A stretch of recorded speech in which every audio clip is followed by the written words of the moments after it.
घोटकी में ख़बर ॾींदा हलूं त पेटी अलफ तालका घोटकी पारां पेटी अलफ ज़िले घोटकी जे सदर ज़फरुल्लाह खान लाखों मथां FIR दाख़िल थियण ऐं केस मुअतल करण ख़िलाफ़ पाकिस्तान टीचर काउंसिल जे राब्ता सेक्रेटरी अरशद लखण, पेटी अलफ तालका घोटकी जे सदर एजाज अहमद जाचड़, जनरल सेक्रेटरी उस्ताद दीन मोहम्मद महर, उस्ताद हाकिम शेख, उस्ताद राव ज़ुल्फ़कार अली भुट्टो ऐं ॿियनि जी अॻवानी में एहतजाज कयो वियो। एहतजाजी रैली में सभई उस्तादनि शिरकत कई ऐं पेटी अलिफ घोटकी जे ज़िले सदर ज़फरुल्लाह खान लाखो जी हिमायत में नारेबाज़ी कई। उन मौके ते अॻवाननि अवामी न्यूज़ सां ॻाल्हाईंदे चयो त हीउ जेको कल्ह खां वठी हिकिड़ो तूफ़ान मनगढ़ंत बर्बाद कयो आहे, इहो सरासर ग़लति आहे। इन में का बि हक़ीक़त न आहे।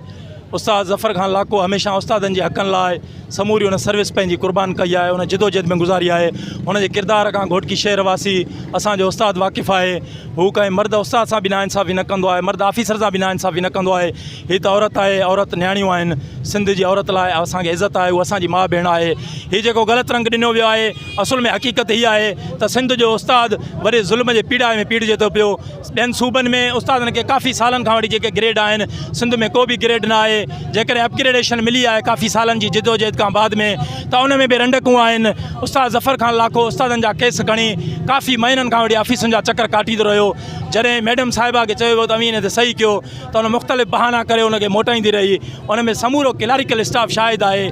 जेकॾहिं ज़फ़र खान लाखो का नाजाइज़ी कई आहे, का बद इख़लाक़ी कई आहे, त उनजी जुडिशरी इंक्वायरी कराई वञे। जेकॾहिं ज़फ़र खान लाखो उन में मुलविस साबित थियो, हू त अॻ में सोशल मीडिया ज़रिए ऑफर करे चुको आहे त हू पंहिंजे सिर्फ़ु उहिदे तां न पर नौकरी तां बि इस्तीफ़ा ॾेई छॾींदो। असीं वरी बि सिंध जी न्याणी खे, असीं अवां दोस्तनि जे, मीडिया जे दोस्तनि जी मार्फत असीं उनखे गुज़ारिश था कयूं त अवी असांजी अदी आहियो, असांजी भेण आहियो, अवां लाइ इज़त आहे। अवी टेबल टॉक ते अचो। जेकॾहिं मोहतरम ज़फ़र खान लाखो जो ॾोह साबित थियो त असीं हर ॾंड ॾोह भरण लाइ तयारु आहियूं। महिरबानी करे इन मसइले खे अफ़ाम तफ़हीम सां हल कयो वञे। जीअं त कल्ह खां वठी करे ही DO प्राइमरी मैडम ज़रीना चन्ना साहिबा ऐं असांजे ज़िले सदर मोहतरम ज़फ़र खान लाखो जे विच में हिकु ग़लति प्रोपेगेंडा, हिक तरफ़ी बयान हली रहिया आहिनि, जंहिंमें असांजे ज़िले सदर जी किरदार कशी कई वई आहे त हुन ऑफिस में अची करे का मिसकंडक्ट कयो आहे। असां ऑफिस में पाण विया हुआसीं, उते असां पाण पुछा कईसीं ऐं ज़िले सदर खां बि असां मौक़िफ़ वरितो आहे, जंहिं असांखे इहो ॿुधायो आहे त हू पंहिंजा जाइज़ कम खणी करे ऑफिस वियो हो, जंहिंजा मुख़्तलिफ़ हीलनि बहालनि सां DO साहिबा कन लटायर कंदी रही ऐं हुन सही करण खां इनकार कयो, जंहिंखां पोइ कंहिं बि क़िस्म जी का बदमग़ज़ी न थी आहे। बहरहाल असां उन्हनि खे वरी बि जुडिशल इंक्वायरी या कंहिं बि फोरम ते कंहिं बि क़िस्म जी गैर जानिबदार इंक्वायरी करण जी अपील कयूं था। जेकॾहिं असांजे उस्ताद ते कंहिं बि क़िस्म जो को ॾोह साबित थिए त असां हर तरह जी सज़ा जे लाइ तयारु आहियूं।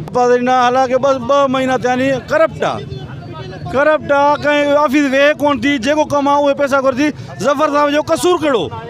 हुन हमेशह सॼी ज़िंदगी उस्तादनि लाइ ॾिनी आहे। हर तरह जे उस्ताद जे लाइ जेका कल्ह हुन कूड़ो ड्रामो कढियो आहे, उहो सिर्फ़ु इहो त औरत हुजण जे करे हुन इहो कल्ह ड्रामो कढियो आहे। मज़ीद ख़बरनि ऐं तफ़सीलात लाइ विज़िट कयो असांजी वेबसाइट www.awamiNewsHD.com ऐं ॾिसंदा रहो अवामी न्यूज़ HD।